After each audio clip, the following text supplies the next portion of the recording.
Hello, we are doing the let's see here what we are doing. Antebellum Westward expansion. All right. So American conservatism created a giant, Mexican idealism created strife and vulnerability. That says it all right there. What we have here is we have a case in which I contend that the space on the political, the ideological spectrum between left and right in America was not that broad. I try to point to the fact that the liberals were not that liberal, like Jefferson, and that the conservatives were not that conservative, and that they came to a conservative consensus that they wouldn't touch slavery, they would not touch enfranchising Native Americans, at least unassimilated Native Americans, nor women. And they let each state decide for itself on citizenship requirements. And yeah, so they did not engage in property redistribution, anything really radical. Okay, in Latin America, however, you had figures that were for such. You have, El Grito de Dolores, right? The shout or cry of Dolores by Father Hidalgo. And if you look at Chilpancingo, at the Congress that met there after him, it had some quite radical ideas. It wanted decentralized, almost like syndicalism later on with Marxism. It wanted local people to govern themselves democratically and to decide upon the allocation of resources for themselves. All right, that was quite radical. You have Miranda down in South America, and he was a proponent of the French Revolution, and he wanted land redistribution. He wanted enfranchisement for the indigenous and the negros, the black Latin Americans, and so they were way ahead of their time. And so in doing so, right, when someone, and then on the right, you had people like Iturbide in Mexico who declared himself emperor, who wanted a landed aristocracy, who wanted a state-established church. They were quite further to the right than John Adams or Hamilton. So at any rate, when someone won on the left or the right, it did seem like the end of the world. Like you had a pretty broad gap between Vicente Guerrero and Anastasio Bustamante, and hence they fight each other over who won. But with America, right, they can engage in hyperbole and exaggerated, uh, you know, uh, fear tactics about the other side being more radical than it really was. But deep down, I don't believe they believed it. And so, hence, when John Adams and Thomas Jefferson on the ends of the spectrum could run against each other, they could just wait out for re-election when they lost to the other.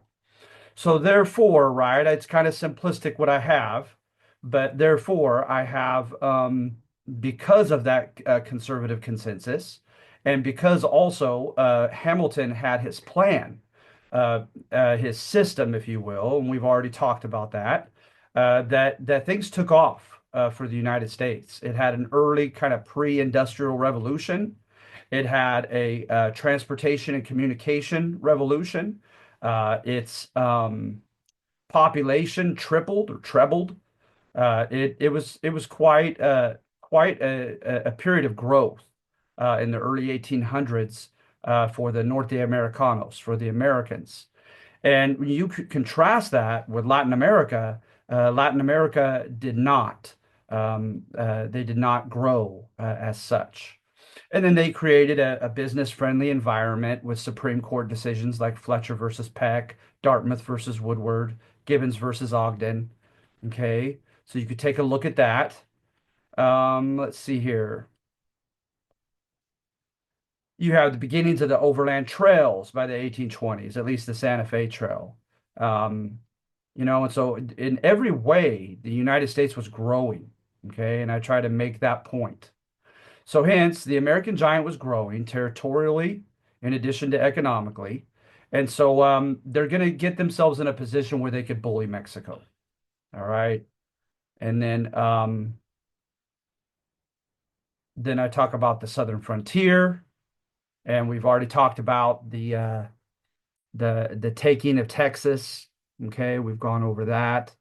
Um, then after post War of 1812, you have the taking of the Deep South, and we talked about the bubble that occurred between with the parvenus, right, the nouveau riche guys in Mississippi and Alabama with cotton and slaves.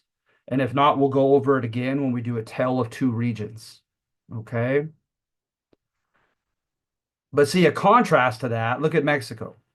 In the Republic's first 33 years, 49 administrations came and went. That's crazy. All right. So they had a lot of political instability.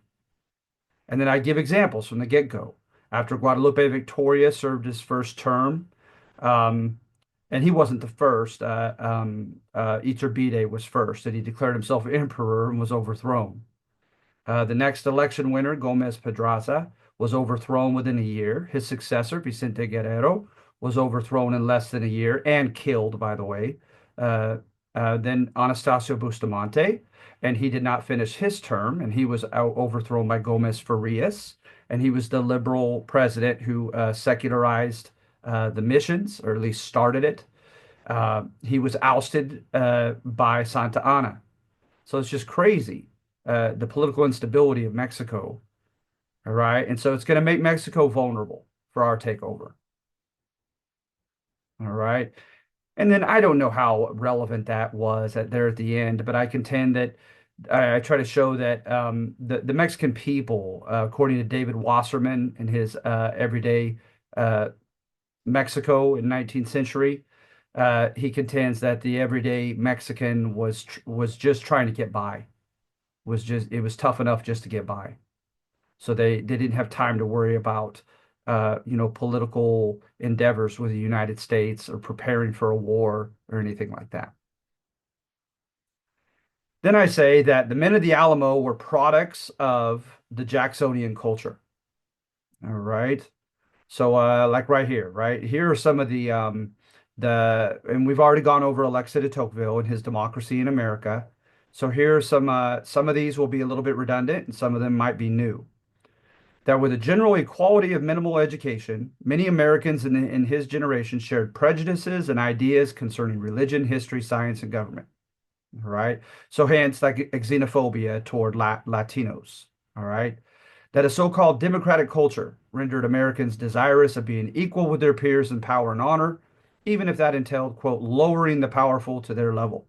All right, that desire, right? Remember what he said? A typical American will start on a cabin and he will not even finish the roof, and he already wants to move somewhere bigger and better.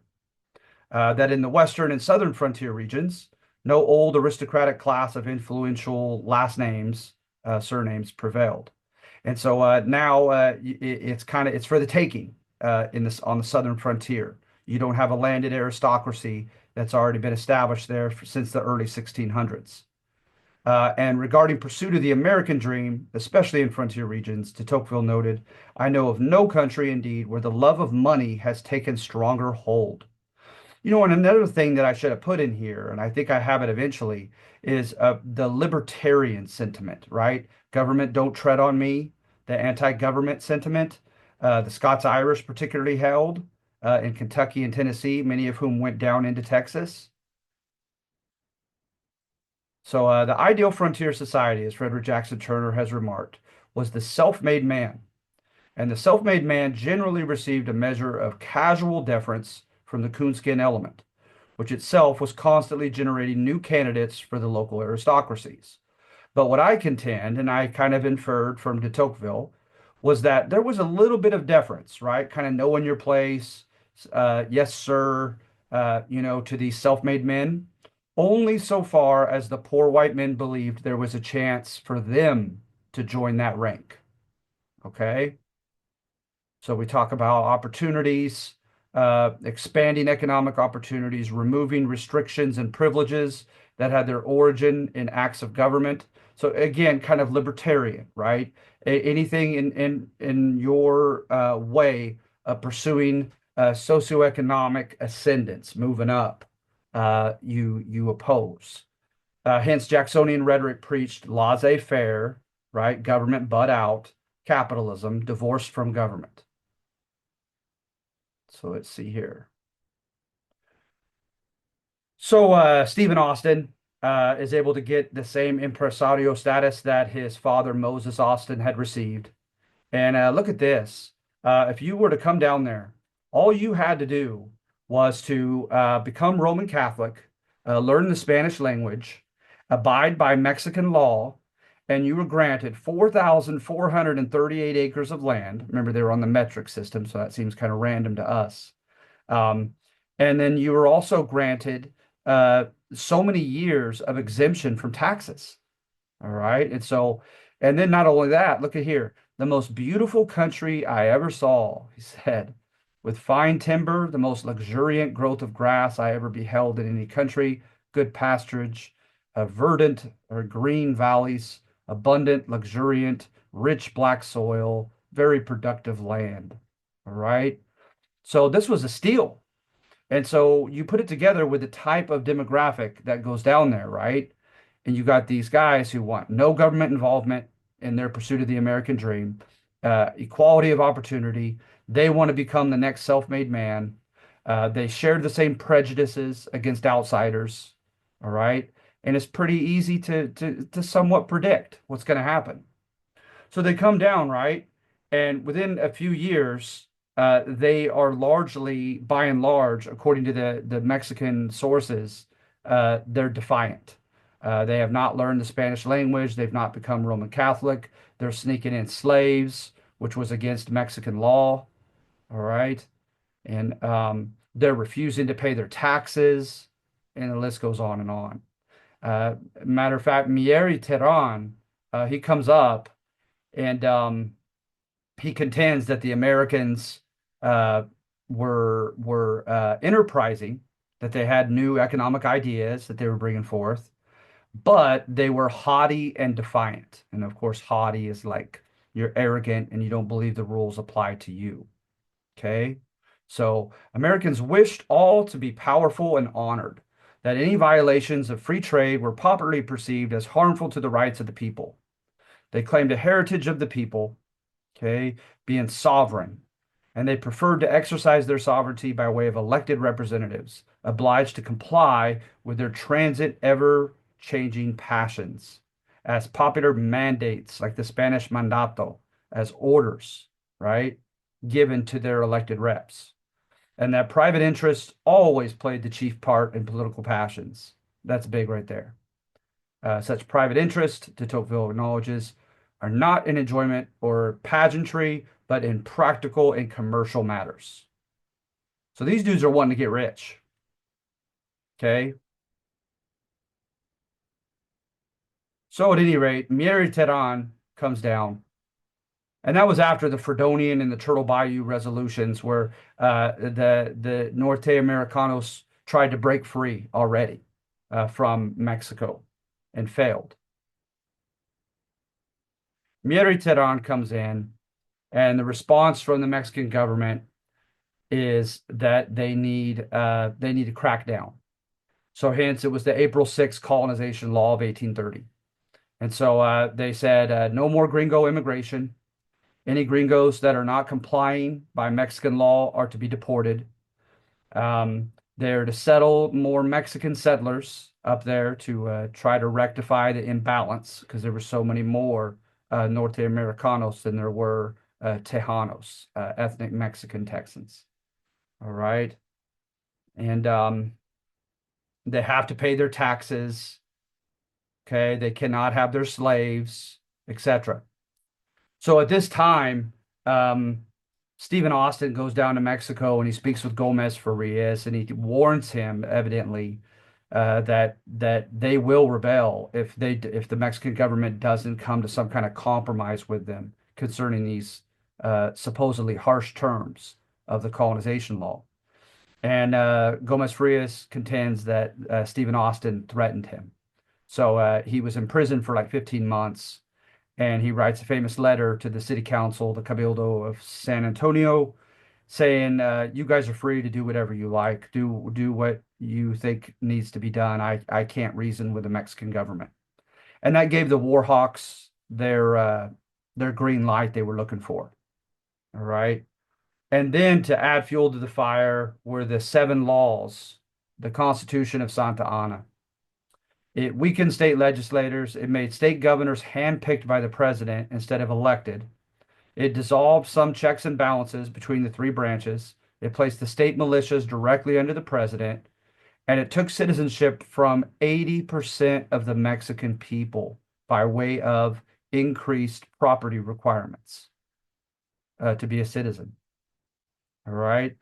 So this is the version we received as kids, many of us, right? Is that Santa Anna and his constitution were uber conservative, even tyrannical over local autonomy, and hence they were fighting for local autonomy and representative government.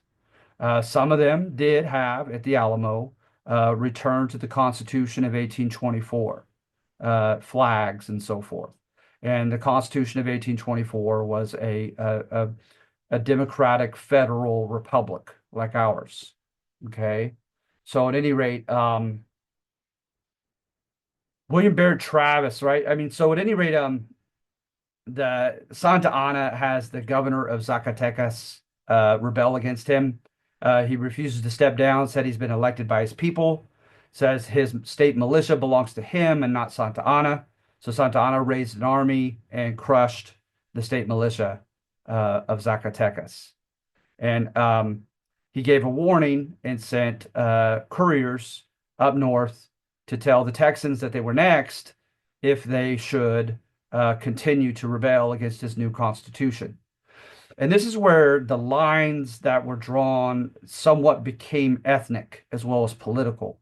Is Saltillo, the capital of Coahuila, beneath Texas, it was all one state. It was Coahuila and Tejas. And so they would meet in Saltillo. Uh, but the members of Saltillo from Coahuila, by and large, stepped down at this point.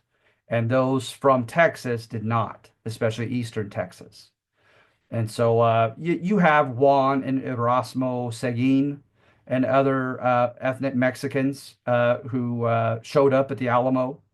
It wasn't, super cut and dry, but it's already those lines are starting to be drawn. And then, so at any rate, the brother-in-law of Santa Anna, Perfecto de Cos, he comes up and he gives a warning because what the Texans were doing is they were taking over the presidios, the local military forts, and confiscating their artillery and their their tools, instruments of warfare, their weapons. So at any rate, he shows up to a particular city, and it's Presidio, and he gives them an ultimatum, and they fired upon him. Came back, told Santa Anna, and then the lines had been crossed.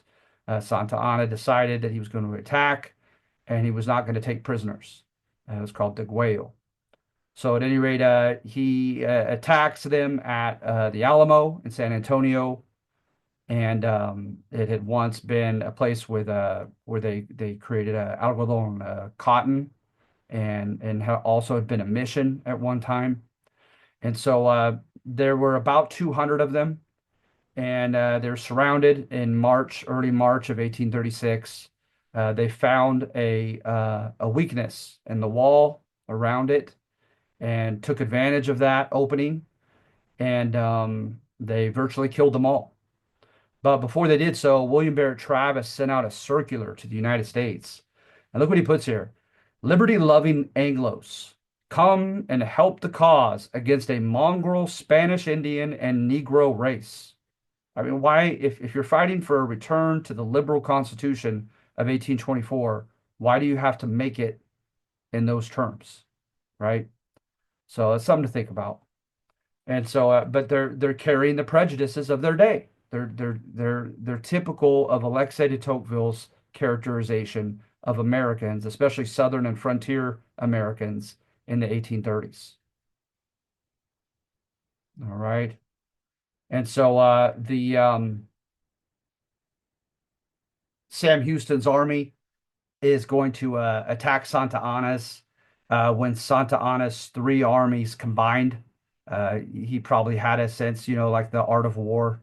He had a sense in being somewhat invulnerable at that point, joining his three armies, and didn't expect to be attacked. And that's exactly when he was. And he was captured. And in return for his life, he signed over Texas. So from 36 to early 45, Texas was its own Lone Star Republic. All right.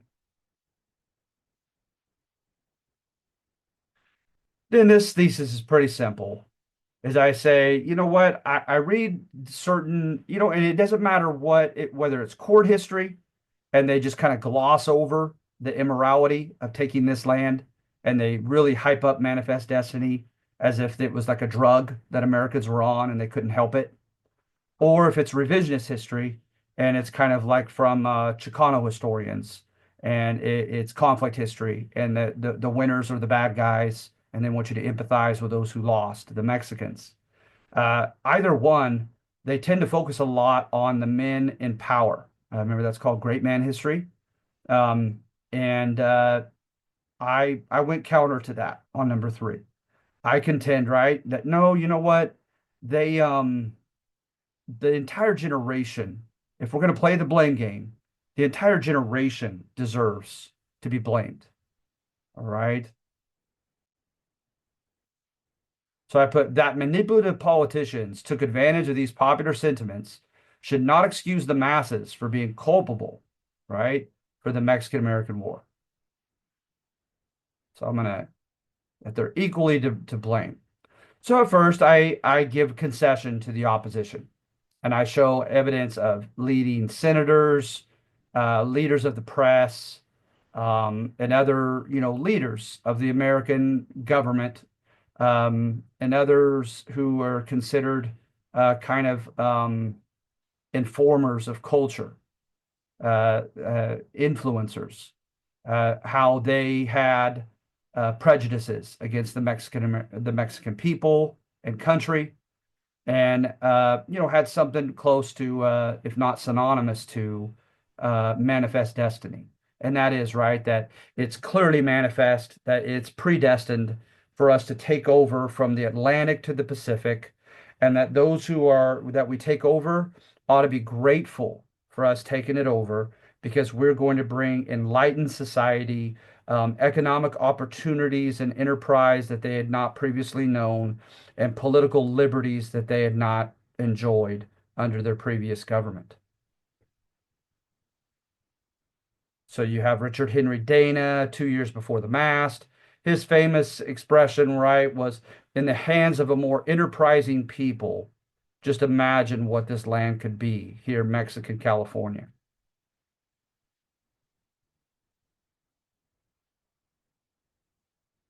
But then I say, however, they were carrying out a popular mandate. So look at this. To the amazement of young Whig Abraham Lincoln, the national clamor for Texas became almost deafening. Polk, he plays the White Devil, right, as the president, and he pretty much does pick a fight with Mexico. Pardon me. However, he was elected. He was elected for a reason. Okay. So let's see here. I describe public sentiment as an irresistible current, okay, for Mexican land. Let's see here.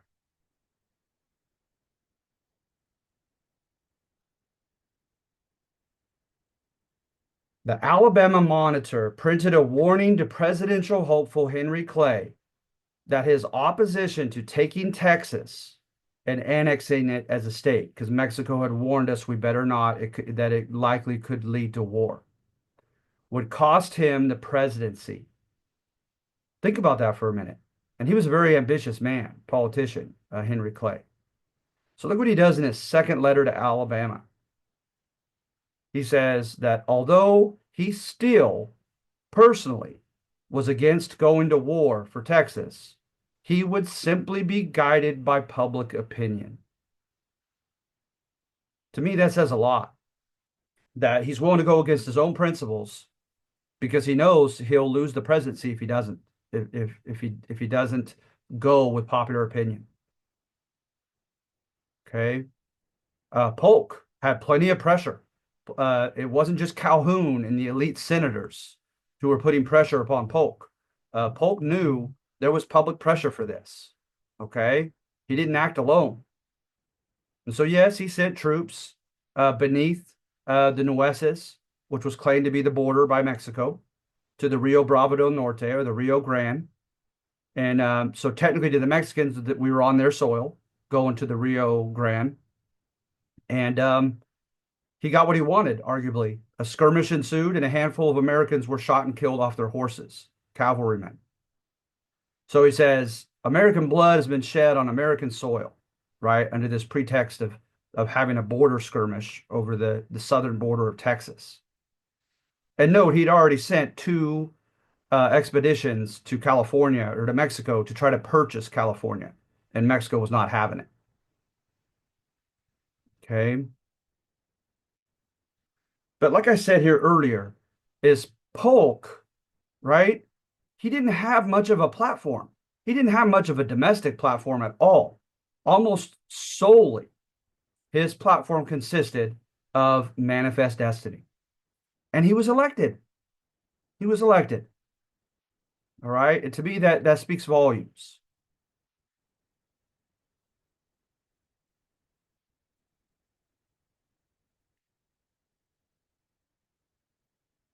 Let's see here. Then I say it's evident the American racism and the manner by which Americans fought Mexicans. General Winfield Scott said the number of atrocities committed by Americans against Mexicans would make heaven weep. All right. Startling number of murders committed and enjoyed by Americans, often under the cover of darkness, and the lack of effort demonstrated by officers to stop it from happening. All right. Texas Ranger Buck Berry said his time was up and he refused to leave. He said he hadn't had a chance yet to kill a Mexican.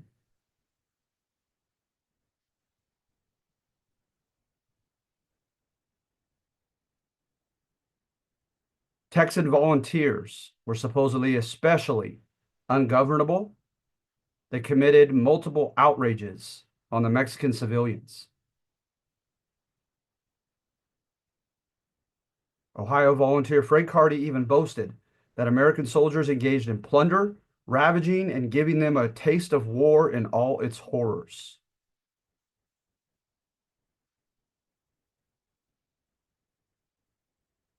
Let loose like bloodhounds on Mexico, some committing their atrocities in the broad light of day. Old women, young girls were stripped of their, yeah, yeah, you know, people were shot. And just in about 4 years, you guys, you're going to have the Geneva Conference. And you already had that notion of international law. They were called the Articles of War. And there, we already knew we were committing violations of those. And it happened in New Mexico. It happened in California as well.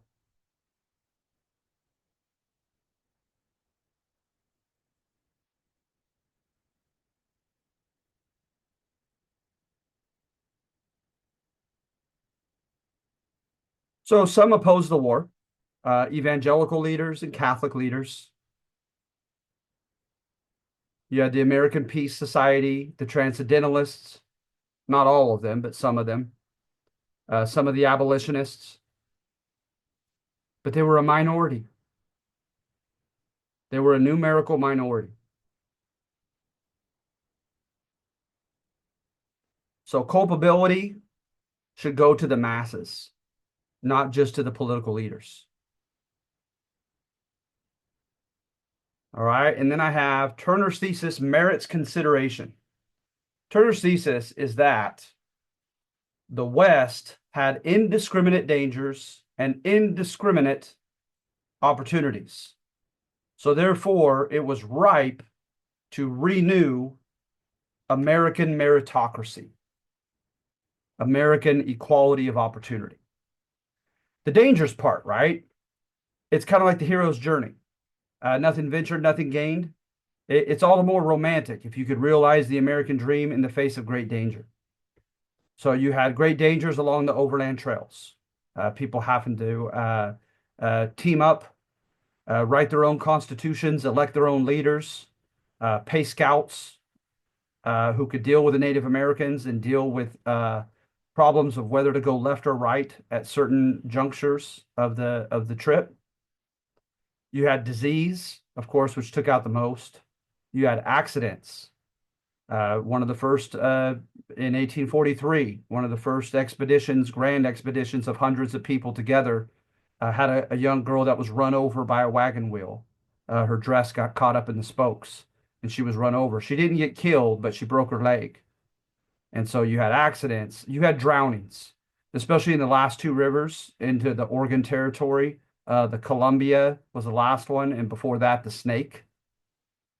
A lot of people drowned in them. They said the Platte, all the way back at the beginning in Nebraska, was very deceiving. It looked placid on top, but it had quite an undertow. You had Native Americans along the Santa Fe Trail. You had the Apache, the Comanche, and others who might just shoot you on sight. Along the Oregon Trail, the Crow and the Blackfeet were infamous for extortion. They'd point their guns at you and say, give this and that to us or else. And so you had problems with Native Americans. You had people, believe it or not, stampeded by buffalo and cattle. And then when you get to California, you have a window of time and an area in the West that was rather riddled with anarchy because President Polk did not order for the articles of the Northwest Ordinances to be followed, where they put everything in 6-acre square plots and they arrange cities and counties and future states. They didn't do that. He said, just go get the gold. It's for the taking. And so during the gold rush, right, you don't have local sheriffs. You don't have a police department. You don't have a municipal government, a city council just yet. And so you had people being hired as deputies and marshals from as far as Oklahoma coming into California looking for suspects. All right. You had vigilante groups that formed. You had miners' associations that formed as evidence that there was no government. There were no institutions quite yet in some of this gold rush country.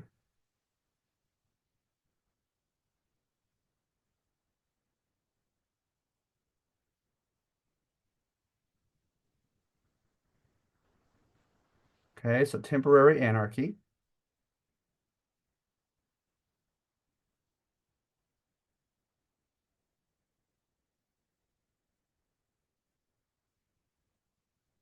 Then you had opportunities. You had opportunities for land. At the beginning of the Overland Trail in Nebraska, etc., you had the Homestead Act in 1862. That granted 160 acres virtually for free. Sometimes you had to pay a $10 fee. You had to stay on it for 10 years and not sell it, and you had to cultivate it, and it was yours. And you had to pledge loyalty to the Union and not bring a slave. Okay. They had the Laurel Land Grant Act. You could get 160 more if you pledged to be taxed for a public school. All right. And so there's quite a lot of land available by way of these policies, these generous policies. Of course, people say that there were ulterior motives behind them, and there might have been. But nevertheless, the result was the same. Um, you also had increased squatters' rights. Back in the day under English common law, a man's property was his property, period. But now, to the chagrin of the Latinos, if you have pastoral land where you just have animals roaming and grazing, and you're not cultivating the land, you have squatters come and just take parcels of it and say, no one's cultivating this land, and I'm cultivating it. Therefore, I should have squatters' rights to it. And they ate up portions of their lands like moths eating up cloth. Okay. And so you had opportunities to even take some of someone else's land. And then, of course, you had land, part of the public domain, whether it was the Louisiana Purchase land or the land being now taken from Mexico that hadn't been claimed by anybody yet.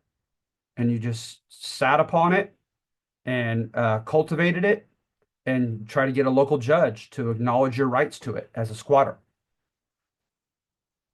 right? Let's see here. And you also had entrepreneurial opportunities. One expression they used was mining the miners.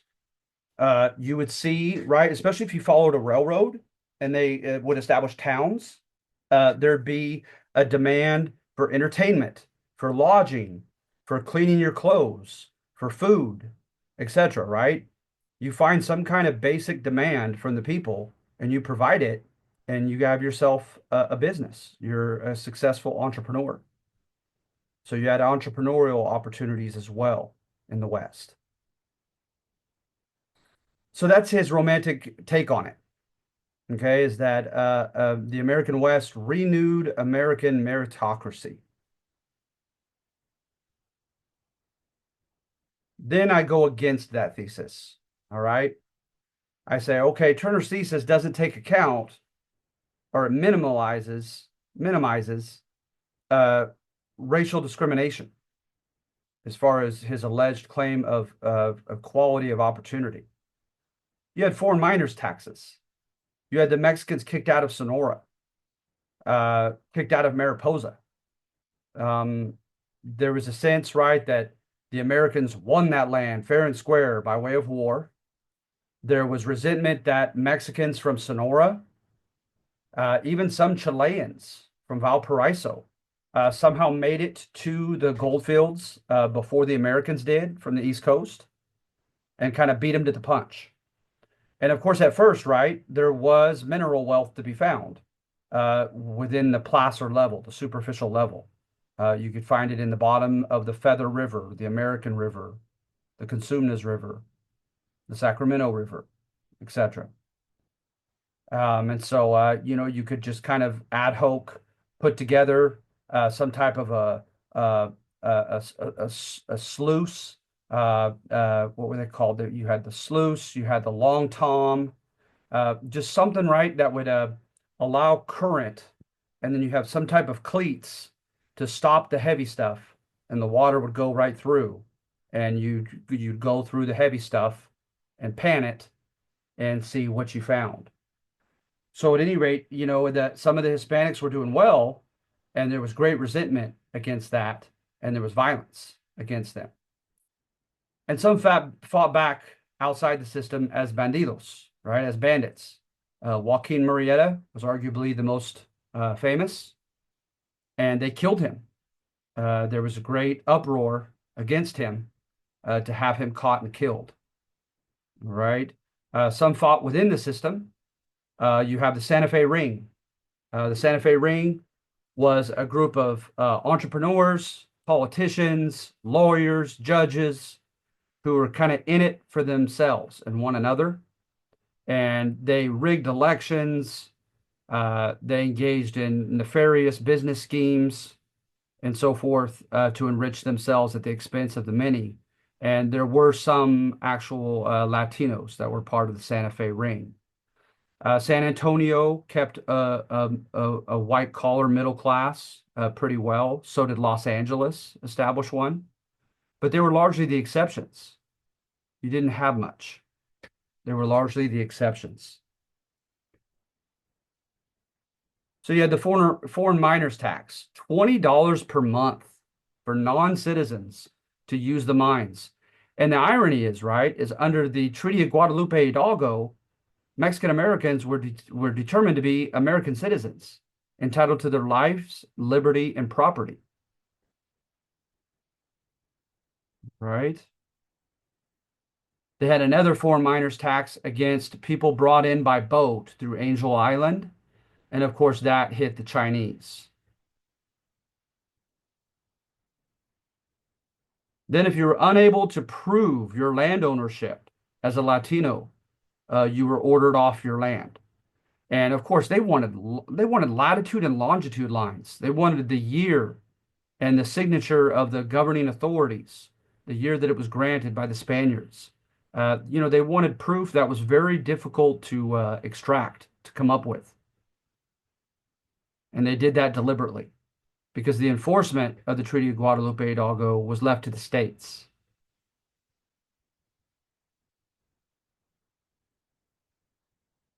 So you had intimidation, extortion, outright violence, people taking the Latinos to court just multiple times just to get them to have to pay the court fees until they wanted to quit.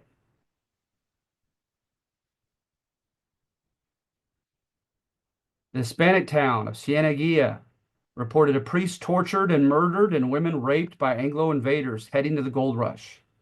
The alcalde, the mayor of Santa Cruz, was held at knife point.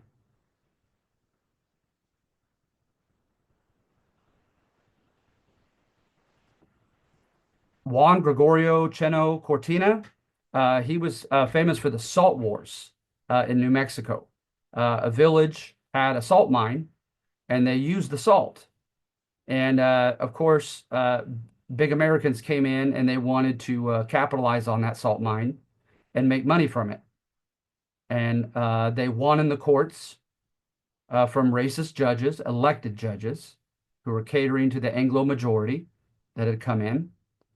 And Cortina and others tried to go outside the law and keep that salt mine belonging to the Hispanic village people. And then look at this, between 1848 and 1928, sources cite the lynching of 597 Mexican Americans at a rate of 473 per 100,000. So by and large, the Latino people were confined to the proletariat, the manual laboring class, the service sector as cooks and cleaners, etc., as criadas, as like housemaids, as miners, as railroad workers, as factory workers, and of course, as agricultural workers.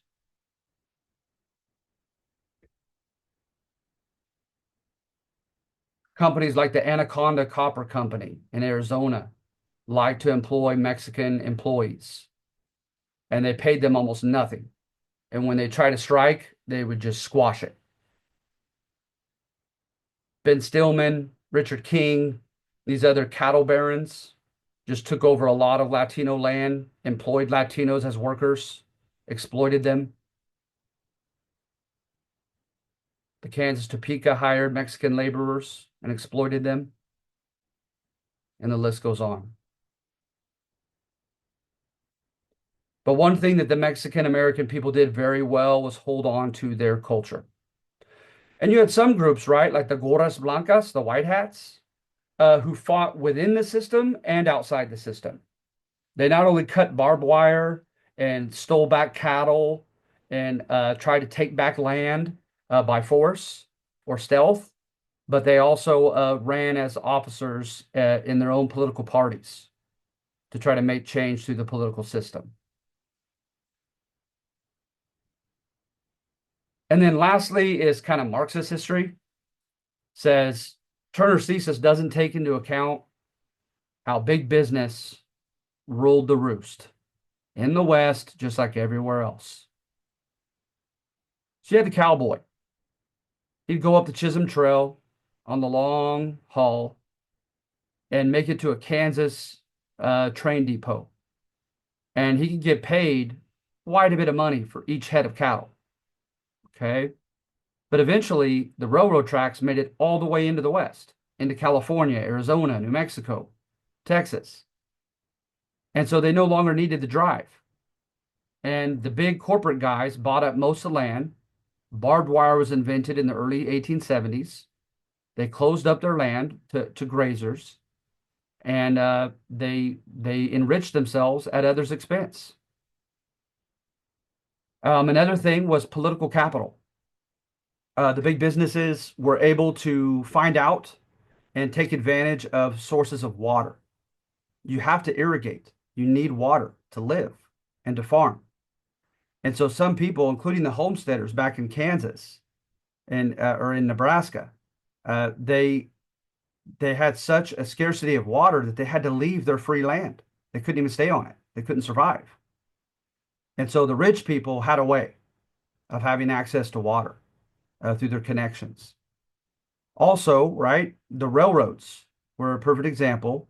If you were doing something that the government contended was good for the whole country, the government would subsidize you. The government would help pay for it and give you land, free land. So you would get so many acres on each side of the tracks for every mile that you laid. I want to say it was in the teens. And you'd get, let's say, like 14 for flat land, 16 for desert land, lacking water, and then like 19 for mountainous land that supposedly is more expensive, that you got to blast through the mountains and so forth, right?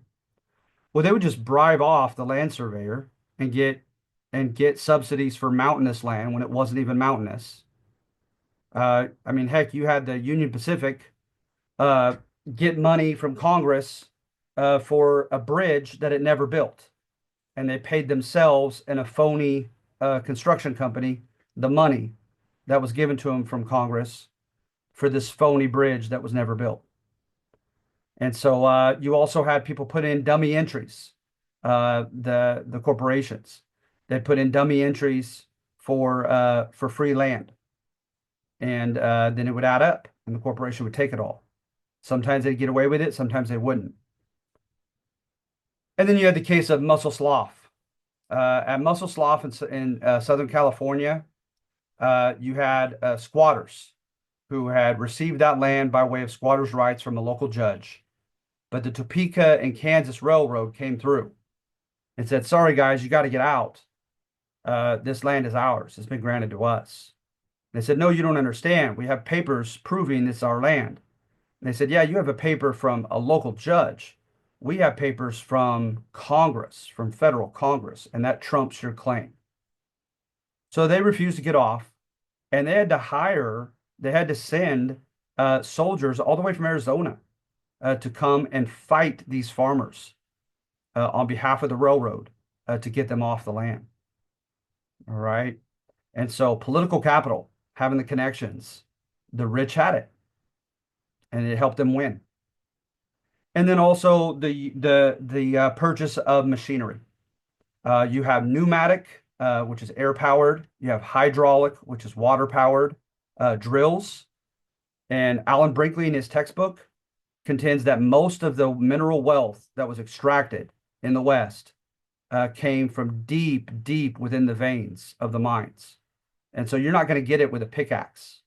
You have to have this heavy machinery. And the average person didn't have the money to buy that machinery. All right. Then you had the harvester combine, the mechanical reaper, mechanical thresher for farming. You could out-farm someone who's doing it with a scythe and doing it by hand. And by economies of scale, you could pull a Walmart on them and have a lower price for your commodity and outsell them, undersell them. And then the middle guys, those who stored your grain, those who transferred your wheat on the railroad tracks, they gave rebates to the big guys. Why? Because the big guys offered them a certain amount, certain in pounds, to help the middlemen get rich.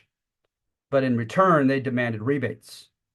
You think the small farmers got rebates? No way. They stuck up their prices artificially high for small farmers who were desperate. So at any rate, according to this one, right, is big business won in the West, no differently from elsewhere. And that's another refutation of Turner's thesis of equality of opportunity in the West. All right. So thank you. And I will see you guys next week.